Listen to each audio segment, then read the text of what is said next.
kita panjang umur, sehingga tahun ini kita masih ngalamin bulan Maulid, kita masih bisa selawat lagi kepada Nabi Muhammad, memperbanyak lagi selawat kepada Nabi Muhammad, dan juga pikiran kita masih diajak melayang membayangin Rasulullah SAW di majlis-majlis kayak begini, dibaca-bacain syama'ilnya, sifat-sifatnya. Mau kagak mau bayangan kita tuh terbang ke Rasulullah SAW.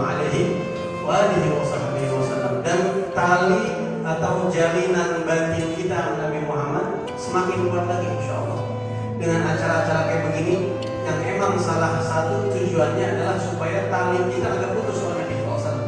Walaupun kita mungkin ada kekurangan, ada maksiat, tapi kalau kita masih ingat sama Nabi, masih sering dengerin sifat-sifat Nabi, masih ada ucap salam dan sholawat kepada Nabi, insya Allah tali kita agak putus. Dan kalau tali kita nggak putus sama Rasulullah, insya Allah ada harapan selamat nanti hari kiamat. Imam Al-Busiri mengatakan dalam murdahnya, in ati dzamban fama ahdi bil muntaqidin minan nabiyyi wala habli bil munsharif. Walaupun saya mungkin bisa berbuat dosa, tapi tali saya nggak bakal putus sama Rasulullah SAW. Dan kalau tali kita nggak putus, insya Allah Nabi masih nandain kita nanti hari kiamat. Ini umat saya, masih ada tandanya kalau kita umat Nabi Muhammad SAW. Karena itu penting banget acara-acara kayak gini dihadirin, disupport, didukung. Apalagi kita memang umat Islam itu punya ciri khas, punya karakter yang disebut sama Al-Habib Abu Bakar Al-Adli bin Ali Al-Masyhur rahimahullah yang mana meninggal. Beliau mengatakan bahwasanya ummatul Islam ummatul munasabah. Kita ini umat Islam adalah umat yang perhatian sama momentum. Ini luar biasa. Mau orang mulham, orang wali ya. Kita nggak pernah bilang kata-kata ini sebelumnya. Mungkin ada sinyal-sinyalnya, tapi beliau mengatakan umat Islam ini adalah umat yang perhatian sama munasabah, umat yang perhatian sama momentum. Maksudnya apa? Kalau ada satu sejarah, ada satu peristiwa yang bersejarah, kita disuruh untuk mengenang itu terus. Puasa 10 Muharram, momentumnya apa? Ya, Lebaran haji, motong hewan kurban, itu momentumnya ada Nabi Ismail dan Nabi Ibrahim. Hari Arafah momentumnya ada Id, hari disempurnakannya agama Islam Allah Subhanahu wa taala. Wahakata, dan begitu terus. Nuzulul Quran, Lailatul Qadar dan seterusnya. Kita ini umat yang disuruh perhatian sama munasabah. Dan kagak ada munasabah yang lebih besar daripada lahirnya Rasulullah SAW. Karena nggak ada Lailatul Qadar, nggak ada Quran, nggak ada Id, nggak ada Ramadan kalau nggak ada lahirnya Nabi Muhammad SAW. Itulah sumber awal semua kebaikan yang ada yang kita rasain sekarang. Startnya pertama itu adalah zuhuruhu SAW min alamil khafa ila alamil zuhur. Munculnya Nabi dari alam yang kagak kelihatan ke alam yang kelihatan. Nabi nggak ada dari dulu, Nabi nggak ada. Sahabat bertanya kepada Rasulullah, ya Rasulullah, kapan engkau menjadi nabi? Akhbirna an nafsik, coba ceritakan tentang dirimu. Rasulullah mengatakan, aku sudah menjadi nabi. Wa Adamun munjadilul fi tinatih, sejak Nabi Adam masih adonan tanah. Nabi Adam masih adonan tanah, saya sudah jadi nabi, kata Rasulullah. Cahayanya udah ada, tapi Allah munculkan ke tengah-tengah umat manusia sebagai bentuk rahmah untuk seluruh alam, diawali dengan lahirnya sebagaimana manusia pada umumnya lahir dari alamil khafa ila alamil zuhur. Karena Nabi Muhammad itu munculnya rahmah buat kita, sebagaimana yang sering kita bilang, Allah berfirman, "Wa ma arsalnak illa rahmatan lil alamin." Allah Al-Quran, kami tidaklah mengutus engkau wahai Rasul kecuali Allah punya tujuan. Diutusnya Nabi Muhammad apa tujuannya? Allah pengen berbaik hati, pengen menebar rahmat kepada seluruh alam. Semua alam dapat kebaikan sebab diutusnya Nabi Muhammad SAW. Orang-orang kafir sebelum Nabi Muhammad, orang-orang kafir kaum Nabi Lut, kaum Nabi Hud, kagak percaya sama Nabi. Nabi mereka lawan kontan diadab Allah saat ini juga. Ada yang diadab dengan ini, itu dan sebagainya. Tapi khusus untuk orang-orang kafir umat Nabi Muhammad. Karena orang kafir disebut umat Nabi Muhammad, tapi ummatul dakwah namanya. Umat yang masih dalam tahap ajakan. Kalau kita yang sudah masuk Islam, atau mereka nanti yang masuk Islam, kalau kita yang sudah Islam, atau mereka yang kafir nanti suatu saat masuk Islam, baru disebutnya ummatul ijabah, umat yang memenuhi ajakan Nabi Muhammad SAW. Rahmah itu bahkan orang kafir kecepretan rahmat diutusnya Nabi Muhammad. Seperti apa tuh kecepretan rahmatnya Rasulullah orang kafir? Orang kafir dulu kagak ikut sama nabinya, langsung diadab.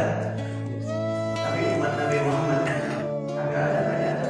Adabnya di korting sama Allah 50%. Di akhirat aja nanti, di dunia diamin. Makanya nih pada ngeselin itu yang pada golim kagak ngapa-ngapa sampai sekarang. Kan? Tapi biarin, itu karena rahmatnya Rasulullah.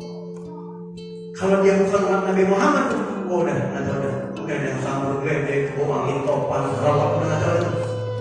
Karena rahmatnya Nabi Muhammad, yang kafir-kafir, yang ngatain Nabi, yang menghina Nabi, rahmat itu surah. Kafir pun kan dikasih kortingan hanya di akhirat adabnya Nabi. Itu bentuk rahmatnya Allah, efek rahmat yang Allah utus Nabi Muhammad SAW.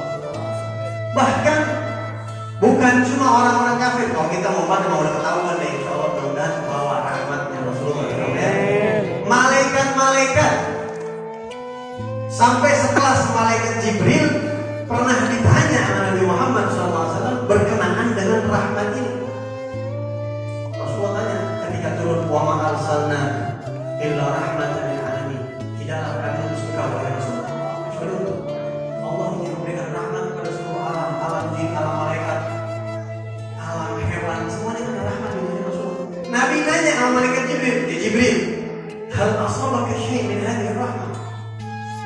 Kalau bahasa kita kira-kira ngomong-ngomong dapat kecepetan gitu, rahmat khususnya ada.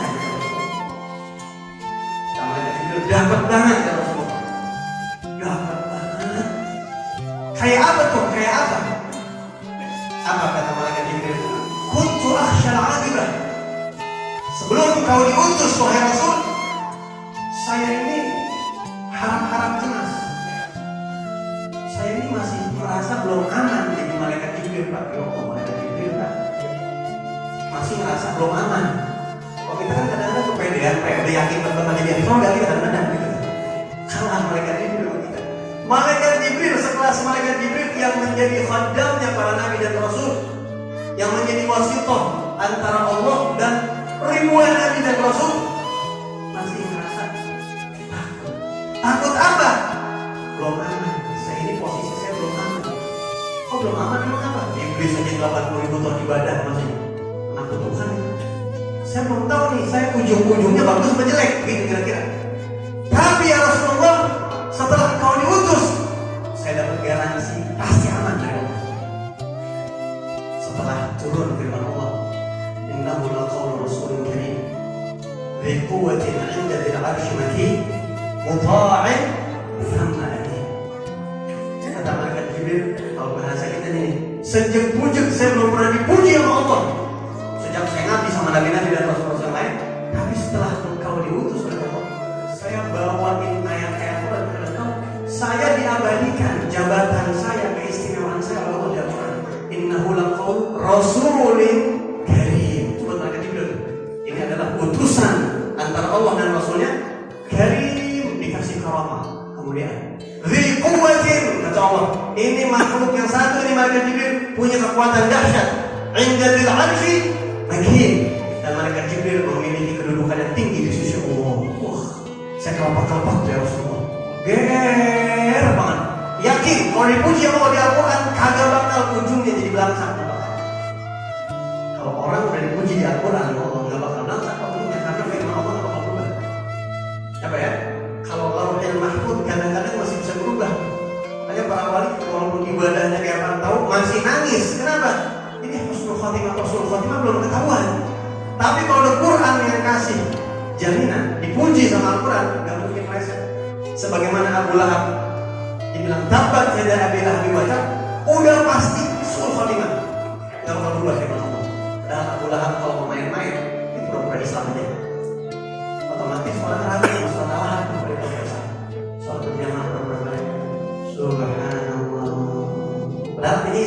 kafir nih.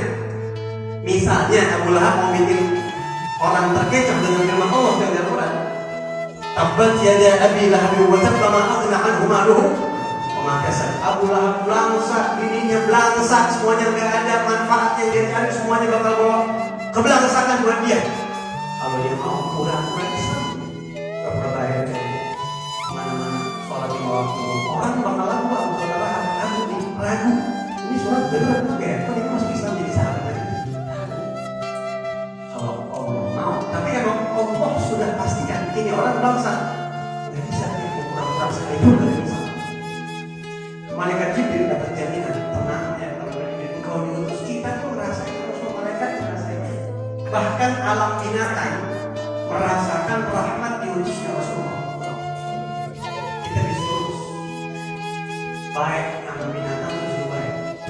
Sampai Nabi bersabda dalam hadis, Innallaha kataba al-ihsan ala kulli syai'.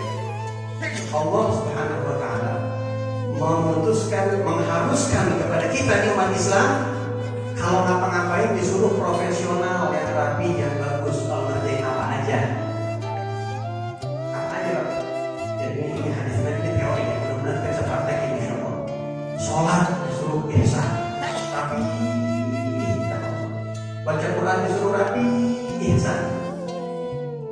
Kita seolah-olah dipantau Allah, ngapain aja. Sampai Nabi kasih contoh, yang ngasih contohnya bukan sholat, bukan ibadah, bukan membunuh. Saking disuruh profesional dalam hal apapun, termasuk dalam hal membunuh pun, menyembelih pun disuruh yang baik. Fa idza dzabhtum fa ahsinu dzibha. Kalian kalau motong hewan, mau akikah kek, mau korban kek, mau jualan sate kek, motongnya rapi, yang bagus. Kayak apa tuh? Wal yurih ahadukum dzabihatan. Hewannya tuh diusap-usap. Gue sebenarnya main kagak dagang lu. Cuma gimana gue kagak dagang gue kalau motong lu ini. Ini emang Allah yang nyuruh. Allahu Akbar, Allahu Akbar. Wal yuhid ahadukum syahratah. Terus pisaunya kata Nabi, contohnya ini kalau mau motong Nabi, pisaunya tuh diasah yang bagus, sampai tajam banget. Kambing tuh kalau mau dipotong jangan melihat kambing temennya yang lagi dipotong. Kambing dipotong temennya ngeliatin. Kata kambing, tadi gua makan bareng, sekarang dia mati nih gua habis ini nih. Itu tidak berperi kekambingan. Kita motong temennya di depan temennya. Disuruh sama Islam jangan kasih minum dulu, jauhin, jangan sampai dilihat. Terus diasah dulu, direbahin, dilulus-lulus, baca bismillah, ngadepin kiblat. Sampai hewan pun merasakan rahmat itu Nabi Muhammad. Ajaran Nabi Muhammad yang Allah utus itu dampaknya sampai motong hewan aja yang rapi. Sampai kita kagak boleh ngecap orang pelacur atau jablay sembarangan Pak, banyak bisa. Kadang-kadang ada orang, wah pelacur nih, jablay nih, nanti itu Pak. Sampai pelacur pun dicepetkan rahmat di syariat Islam. Kita nggak boleh dulunya semua kecuali orang yang terang-terangan zina. Emang dia bangga, dia ngomong misalnya sesuatu yang indikasi zina. Kalau baru cuma misalnya jalan-jalan doang, atau kita kesel sama orang misalnya, karena kita nuduh orang itu berzina, padahal dia agak berzina, kita nggak bisa datangin 4 saksi yang 4-4 yang melihat kemaluannya saat berzina, kita dicambuk Pak. Dicambuk tidak mau Pak. Saking nggak boleh sembarangan kecuali orang yang terkenal pelacur, terkenal, kagak mau lagi sama maksiat, belak-belakan, bilang pelacur jablay kagak apa-apa. Tapi kalau baru orang dandanannya rada menor dikit, pakai rok mini, kagak boleh tuh kita ngomongin gitu. Kecuali emang kerjaannya begitu, yang kita tahu. Itu rahmat diutus Nabi Muhammad SAW. Jadi masyaallah warahmatullah.